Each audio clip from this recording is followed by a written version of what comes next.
If you visited the Brauer Museum of Art this fall, you might have seen in the education room, which is just inside the front doors, an exhibit of images of Jesus that Jonathan Canning curated for Professor Lisa Driver, Chair of Theology and Philosophy Department.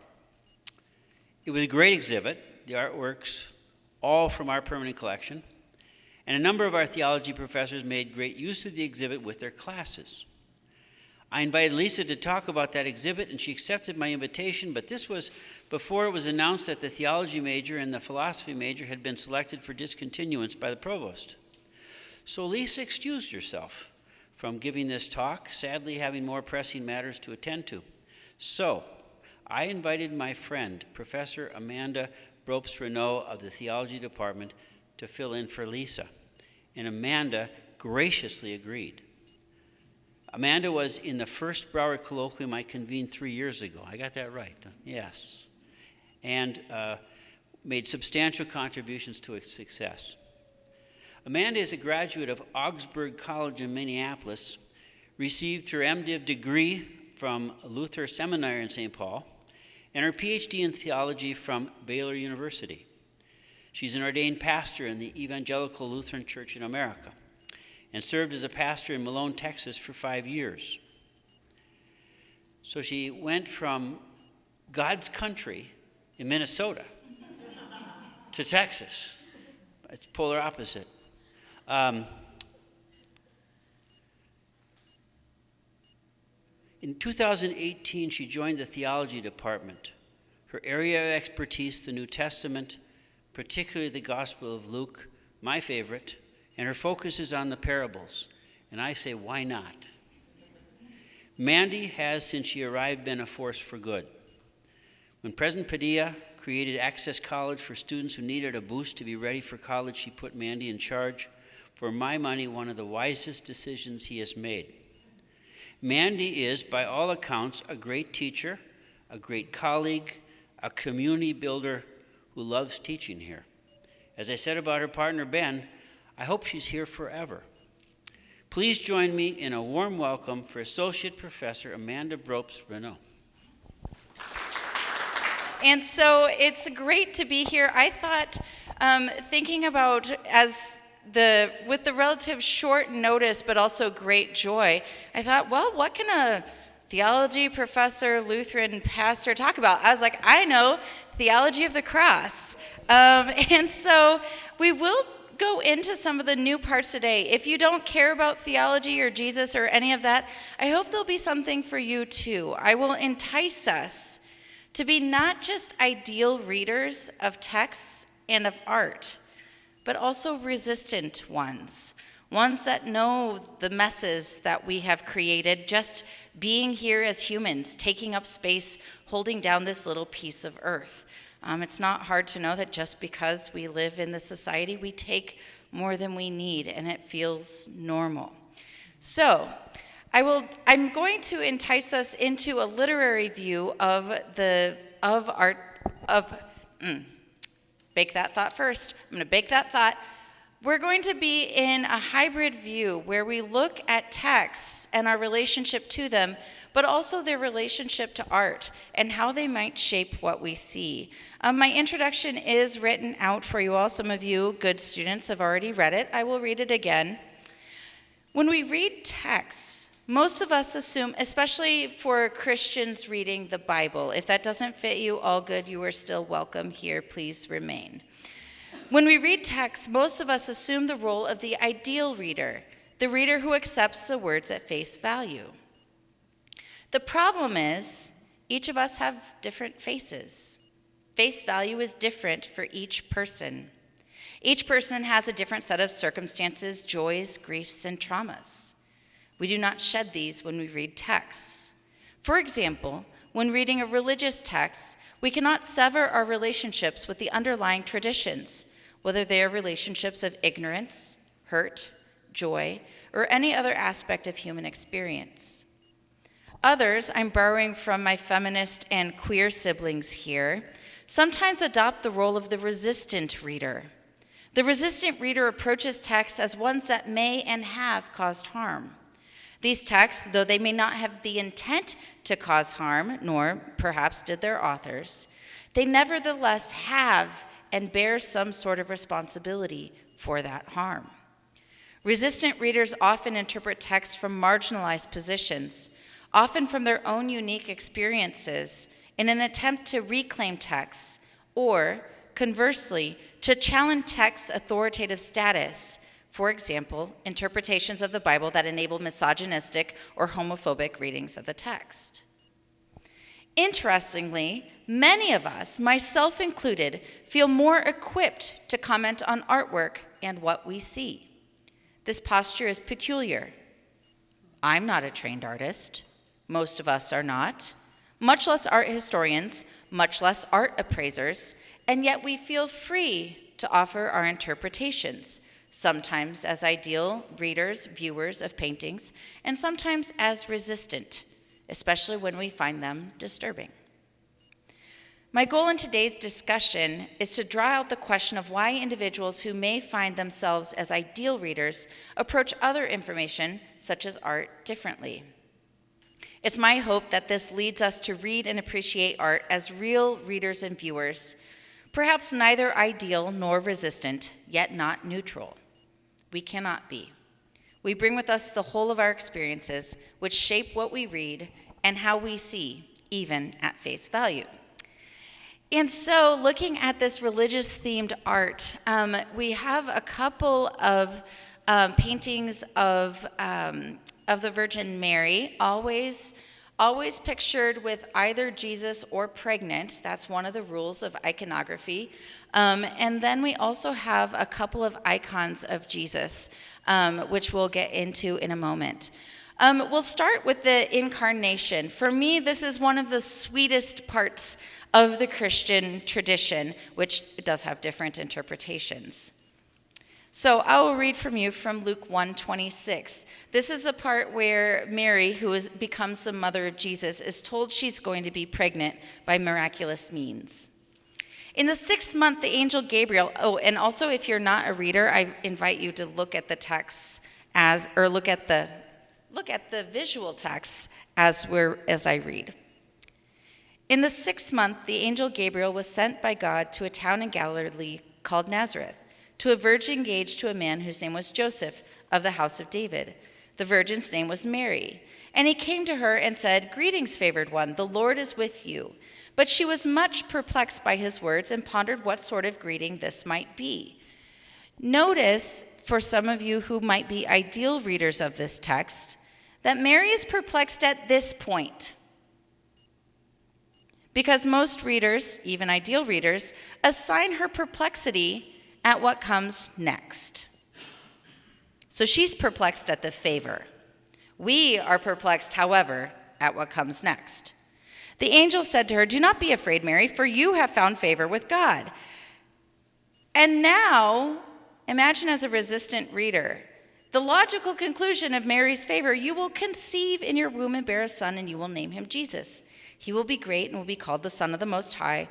The Lord God will give to him the throne of his ancestor David. He will reign over the house of Jacob forever, and his kingdom will have no end. Mary said to the angel, "How can this be, since I am a virgin?" The angel said to her, "The Holy Spirit will come upon you, and the power of the Most High will overshadow you. Therefore, the child to be born will be holy. He will be called the Son of God. And now your relative Elizabeth, in her old age, has also conceived a son, and this is the month for her who is said to be barren. For nothing will be impossible with God." Then Mary said, "Here am I, the servant of the Lord. Let it be with me according to your word." Then the angel departed from her. So great texts, like great art, aren't created in a vacuum. Most of them are created out of difficult and sundry means. The Gospel of Luke is no exception. The beginning of this Gospel is basically a who's who in the Roman Empire, reminding the reader That first century Judea was a Roman-occupied territory. They did not have the rights of Roman citizens, although they did have the taxation, and they did have the soldiers with an army garrison at Caesarea Maritima, which is about, it's about an hour drive from Jerusalem if you're there today. Well, I was there last March. Today, I don't know it's a little messy right now. We tend to assume that this text happened in a vacuum, not to a 12 to 14-year-old girl who is in a politically occupied territory. We don't add that into the text, but it makes all of the difference in the world. Being told that you are favored, you are a Jewish 12-year-old peasant girl potentially, and you've just learned that you're going to be pregnant. Fun fact, folks in the first century knew where babies came from. And what all of the Gospels agree on is that Joseph is not the dad. Mary would have no recourse. There was nothing to be done. This holy child could have landed Mary into a life of perpetual poverty and an early death, as many young women faced. And so when we see these sweet artworks, I wonder if we might see it as a form of protest against occupation, where life still comes as a resounding no, even as Jesus occupied Mary's body, however we feel about virgin births. And in case we missed it, Mary seems to confirm the idea that this is a child, a blessing, life coming into an occupied territory. Mary flees to her cousin Elizabeth, the reason for which is not known to us, but I suspect it is cleaning up the idea that Mary is traveling alone as a teenage girl in the wilderness to Elizabeth, potentially for protection, because they knew where babies came from. This was dicey. This is a sweet story about Jesus being born, but it is dicey, and it is gritty, and it is real, and it does more for us than just give us a sweet story. Notice what Mary says.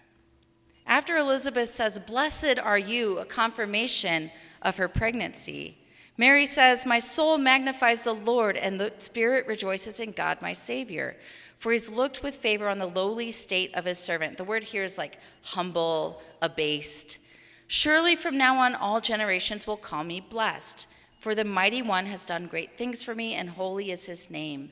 Indeed, his mercy is for those who fear him from generation to generation." And now's the kicker. He's shown strength with his arm. He's scattered the proud in the imagination of their hearts. He's brought down the powerful from the thrones and lifted up the lowly. He's filled the hungry with good things and sent the rich away empty. He's come to the aid of his child Israel in remembrance of mercy, according to the promise he made to our ancestors, to Abraham and his descendants forever. This message is deeply political. If a Roman heard Mary say the powerful will be cast down, they would have laughed in derision. If the people who had plenty of food heard that they would starve, it wouldn't have made sense. In the first century world, there was absolutely no upward mobility. Some historians describe the first century as the haves and the have-nothings. And Mary was in the latter category. And so now, we look at these sweet paintings, noticing in neither one does Mary have much of a face.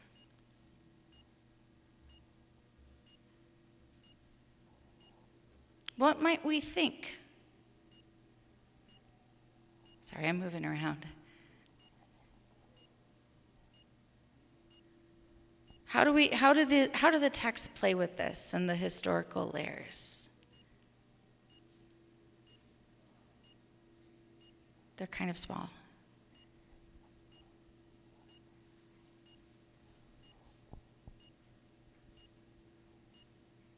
Okay, I'm going to do what I do in my class. Superficial differences between the paintings. This one and this one, both portraying Mary. Both portraying Mary pregnant.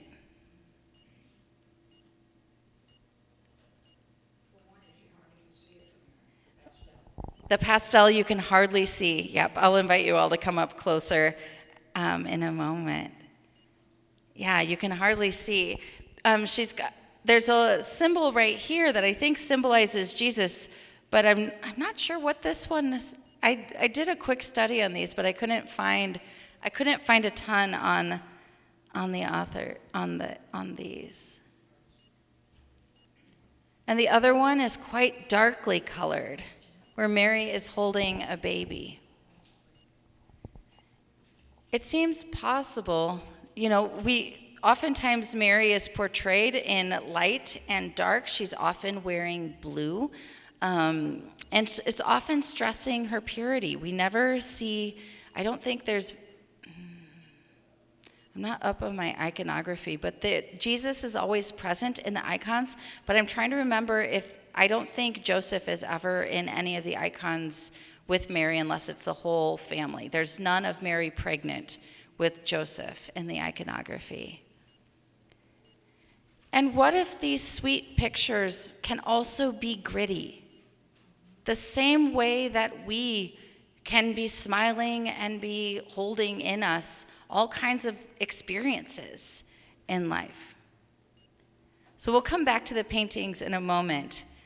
Thinking about what we see as ideal readers or resistant readers of the text. A resistant reader of Luke 1:46 through 55, which I just read, might be skeptical. Because for those of you playing along at home, the promises here didn't really happen because there's still poverty, and I have yet to see the poor being lifted, the lowly being lifted up, and the powerful being toppled. I don't see that happening. So a resistant reader might say that. They might say, what about this text? Why is there this attraction when it kind of could ring empty if we read it too resistantly? As we get closer to the theology of the cross, I will submit that sometimes where we're drawn into ideas that don't have a clear answer, we come up with our best work, right? Me asking you which is dark and which is light hardly gives us any sophistication at looking at the text. But what if Mary's face in this one is not there because she's representative of all the other young women who were pregnant in Judea at this point in time in Roman occupation? What if the sweetness of the photos is also their strength, or of the paintings? So we have the New Testament itself draws us into some of this tension, and later Luther's theology of the cross does the same, which is where we'll get into some of the gnarly bits of the cross. In general, I'm not going to read these two texts. I'm going to save it for Luther. In the text that I have for you today as reference, New Testament authors were hard-pressed to figure out a way to take a state-sanctioned torture, which was death on a cross, enacted by the Romans, and make it honorific. How do you take something that is by its nature debasing and make it good? For those of you who identify or are familiar with the Christian tradition, many Christians will sometimes wear a cross as a symbol of this. It would be the equivalent if we started looking on death row for the person who will save us. If someone is doing it, I don't know about them. Jesus would have been the equivalent of a death row criminal today. And such would have been the charge.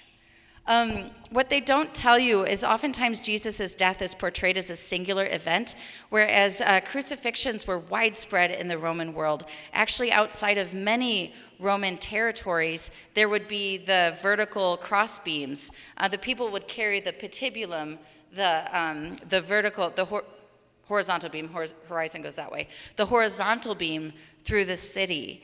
And so it's probably believed that Jesus' crucifixion with the two others, that people were often crucified in groups, which heightens the historical plausibility. They would have been prepared for it. There was an inscription discovered at Puteolana that describes crucifixion, and a person could have a slave crucified for, I think it was 4 sesterces, which was the equivalent of a glass of wine.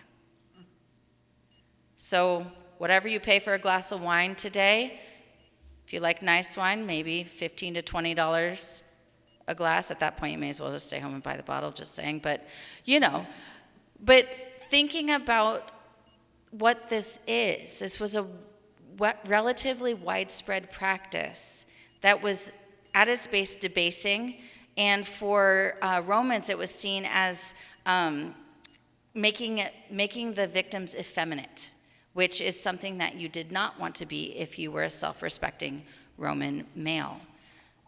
So I read I have a couple of texts for you. The early church writers, Paul included, were hard-pressed to take this death and make it honorific. How do you take something so atrocious and make it good? We see the grittiness continues. Let the same mind of you be that was in Christ Jesus, who, though he existed in the form of God, did not regard equality with God as something to be grasped. Isn't violent enough.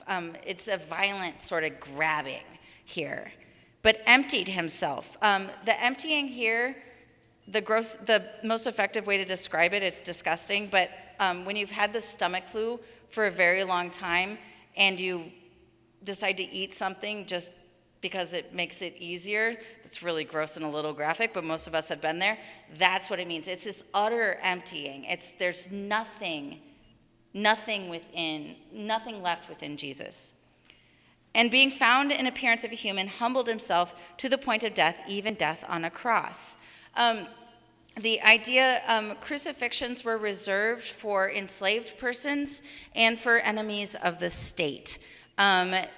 Jesus doesn't neatly fit into either, which is why the Gospels have so much trouble explaining why he died. For those of you that are part of the tradition and read the text, check out what happens. There's not a clear claim on what's going on here or why, in fact, Jesus died. We see some of this grittiness coming through in the artwork. In particular, the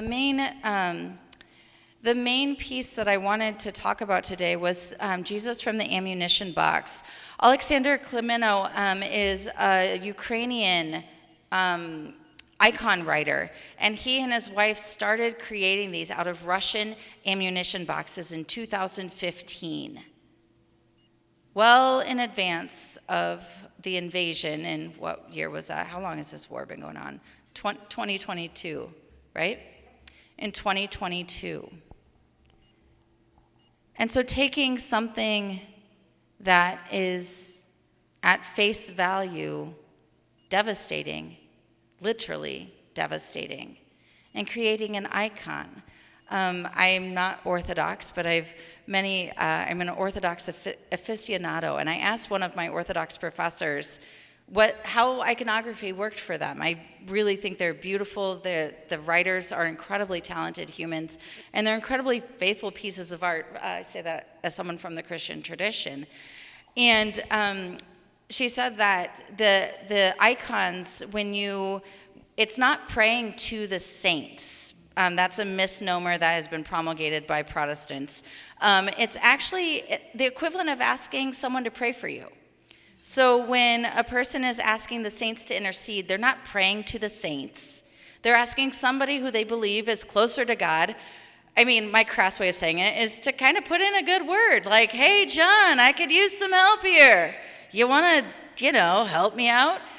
With the idea that in some cases it surrounds the person, the petitioner, with this community of people who have long since died, with whom they might find an affinity. Also in Orthodox congregations, if you ever worship among the Orthodox, at the end of worship, the priest will sense, it looks like they're putting water on the ceiling. They're dismissing the saints from worship. So it's believed that the saints are gathered with the worship as well. So I might be reading too much into this, but it seems to me that a couple of Ukrainian Orthodox individuals are making this artwork with these valences in play. And so as we think about how does this tradition, in particular the Christian tradition, take something that is at its base an instrument of torture and make it into something good? What happens? How did it happen? And here I go to my beloved Martin Luther and my favorite thing that he wrote, which was his Heidelberg Disputation, where he talks about, this is where he outlines his understanding of the theology of the cross. And I took some liberties. The things in brackets are my liberties because I can. She deserves to be called a theologian who comprehends the visible and manifest things of God seen through the suffering of the cross. The explanation of this thesis is that it is not sufficient for anyone, and it does them no good to recognize God and God's glory and majesty unless they recognize God in the humility and the shame of the cross. Thus, God destroys the wisdom of the wise. So here Luther is making the argument until a person cannot bypass this trauma to get to the other side. You can't run through the traumatic part to get to the good part. In fact, you just have to live through it. And in that way, at least in Christian theology, it's believed that God draws near when there's times of suffering, exemplified in the cross. Thesis 21. A theologian of glory calls evil good and good evil. A theologian of the cross calls the thing what it is. In my crass language, a theologian of the cross is willing to call bullshit. So, sorry about that if that offends you all. But the idea is that telling the truth is a theological act. Being honest is a theological act. So maybe when we feel equipped to comment on art as we see it, maybe, if you're willing to entertain me, maybe that plays nicely with theology. Again, as ideal readers of theology, we are much more likely to play with our artwork or our food than we are with our theology. But I think Luther's theology of the cross invites it. And then the explanation, this is clear. She who does not know Christ does not know God, hidden in suffering. Thesis 28, the love of God does not, this is my favorite. The love of God does not find but creates what is pleasing to it. The love of humans comes into being through that which is pleasing to it. The idea that God creates the circumstances of belovedness. Explanation. The love of God which lives in humans loves sinners, evil persons, fools, and weaklings in order to make them righteous, good, wise, and strong. Notice, as we had in the Magnificat, we have this flip. The lowly are lifted up, the hungry are fed. Now we have sinners who become righteous, evil persons who become good, fools who become wise, and weaklings who become strong. Rather than seeking its own good, the love of God flows forth and bestows good. Therefore, sinners are attractive because they are loved. They are not loved because they are attractive. Now that might be comforting for those of us who might think we need to first become lovable before we become loved. In fact, Lutheran theology suggests the opposite. You are loved simply because you are, the indelible human dignity. And so as we think about human dignity, belovedness, it brings us to these artworks and what we see. What do we see if we resist? What do we see if these stories and these words are from traditions that have caused harm? What if we love people for whom they have caused harm? How do we enter into that? Maybe resistant reading alongside people might be what we can do in order to tell the truth. All right, now to the artwork. A little bit on the Orthodox. I'm going to focus on the last two. I found a bit more research on the Jesus, the portrayals of Jesus rather than of Mary. According to a reflection on Orthodox icons, they've changed little since the times of the Byzantine Empire. So lines, colors, and poses are prescribed actually by canon law. So icon writers actually aren't at full liberty to produce the icons as they see them as an artist's eye would. However, that they're confined by canon law in some ways. Although we see a really innovative move here. These are seen as icons in the Ukrainian Orthodox tradition, even though they have taken some liberties with the format on which they are painted. Typically, icons are written onto canvas, I think. And so then from 2015, this couple has been using wooden fragments from ammunition boxes abandoned by Russian soldiers on the battlefields to paint icons. They donate actually all the sale proceeds to mobile hospitals that provide urgent care to the wounded Ukrainian soldiers and civilians. And since the invasion in 2022, their work has taken on a new valence. It's become even more prophetic than what folks thought it was in 2015. And then many of the commentaries talk about how these icons shift death, ammunition boxes, into life, taking what seems a statement of God-forsakenness and transforming it into an icon, asking that the saint pray or intercede on behalf of the petitioner. And then moving on to Aragon. Aragon's origins are actually unknown. The name Jose Aragon appears kind of all over New Mexico. There is actually another artist that I found by the same name with a different middle name that I nearly shared with you wrongly, but luckily I did my homework. So this name is all throughout New Mexico. And again, we see these being conditioned by power. So Jose is painting in the tradition of the santeros, or painters of the saints. From the campus crucifix's description at Notre Dame, who also has an Aragon, they describe his work that existed approximately during 40 years of the golden age of the New Mexican Santos. But then the priests' preferences for more European-style religious art and an influx of mass-produced crucifixes led to these not being as formidable, also affected by the Mexican-American War. And so we also see war not only inspiring artwork, but we see war marking the end of a body of work in these two portrayals of Jesus.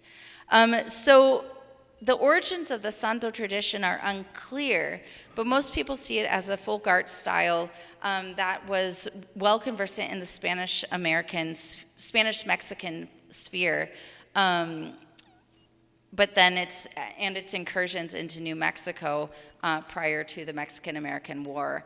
And at that point, the artworks were relegated as folk art as opposed to just art. Again, here's where our ideal and resistant readers come into play. What makes something folk art, and what makes something just art? Beware when you hear especially artworks of indigenous persons, Potawatomi, Potawatomic groups native to this place, described as folk art, whereas things produced by Euro-presenting individuals described just as art. It's also gender. I cede to my spouse. It's also gender. So fabric, textiles. Wait. I got 2 mics. Oh, so let's have a conversation. I just like verbally vomited on you for 30 minutes. Thank you for your attentiveness. What'd you see? What'd you hear? Let's just have a chat about it. And I'll Thanks. Or people can come to the mic so that people who are zooming in can hear. Can you hear me if you're zooming in? I hope so. Your question was? When we look at the idea of folk art and just art, it might be a good time to consider being resistant hearers of the description, because it often betrays hegemonic bias. So bias against, bias toward white producers of art. I like Jesus on the ammo crate. Mm-hmm. One might be tempted to say it's ironic, but it's not. It's luminous, and it is more luminous because of where it is painted. And I'm sure that it's art. It's not folk art. Yeah. And the eyes, above and below the eyes, and the luminescence of that is quite striking.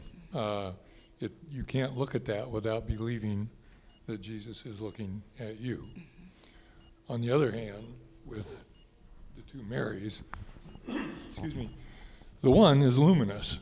It looks like he's coming right off the paper. The darker colored one, right? No. No, to the other light one. one. Oh. It's because Face value, y'all. there's the halo around it. There's the sense of things being lifted up from the bottom to the top.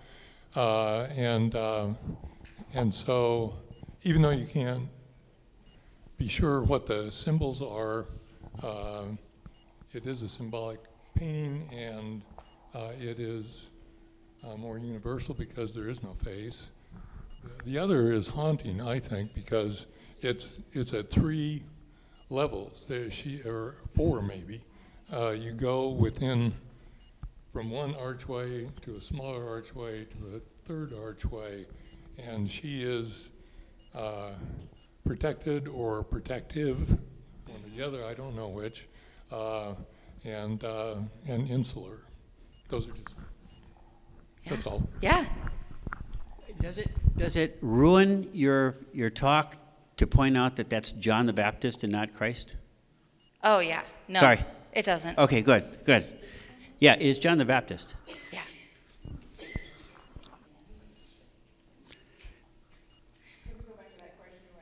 Yeah. About, My infelicities in the presentation notwithstanding. no, Go ahead. the two Marys, and you asked about their faces. Regarding the two art pieces of Mary and their faces. Mm-hmm. Well, my response was I couldn't really see much in the pastel, but in the dark one, which I found more interesting, is that her face is, well, I think your question was, why isn't there much expression? Mm-hmm. Wasn't that your question? Yeah. And it's just because, well, I did have an answer to that. Just because they're more of a vessel, an empty vessel receiving God's gift of birth. Yeah. And I it's interesting because I love the diversity, because I see Mary as a vessel that was already full that said yes. And so it's really and I think both interpretations are really beautiful, like something being filled by God or something that already is taking up space and God taking up residence in that.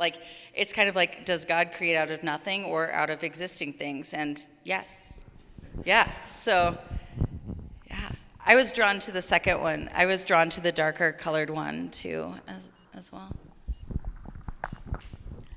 I find it interesting on the John the Baptist icon that it's placed, probably can't be placed any differently, but right down the center of John the Baptist's face. And to me, it gives an added dimension, but also maybe a broken person.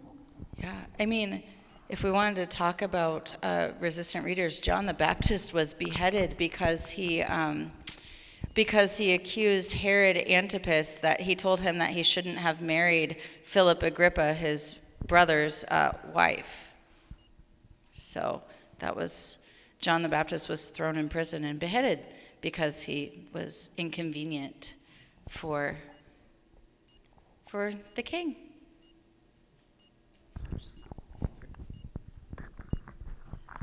Excuse me, just a brief thought, going back to the pastel Mary. When I first saw that, my first thought was that it had a burst of light, the Holy Spirit overshadowing everything, and that's how I first interpreted that color choice, lack of color choice. I like that. Yeah, and it's fun looking at these in conversation, like the Holy Spirit will overshadow you, and then we can use that language to look at the artwork. So there's some play here as well. Overshadowing as a burst of light.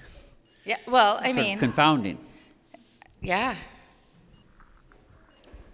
Anyone else?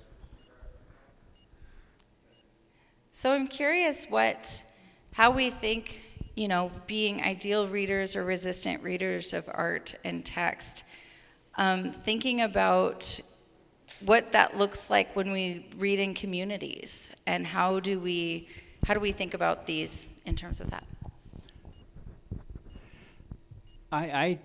When you use the word ideal reader, are you using that at face value, or is there something also ironic about that? So, the ideal reader talk is from literary theory that talks about the ideal reader as the one who trusts the narrator and how the narrator is describing events. So they accept the events as the narrator is describing them. Got it. Whereas the resistant reader may question the narrator, even of the Bible. Right. Because the resistant reader is not necessarily going to accept the narrator's word. Yes. You're an expert on the parables. I wonder if in some ways Luke's parables invite us to be resistant readers. We think when the person finds the coin and throws a big party because she found the coin, that doesn't make sense. The guy who found the lamb and made lamb stew. Pardon me?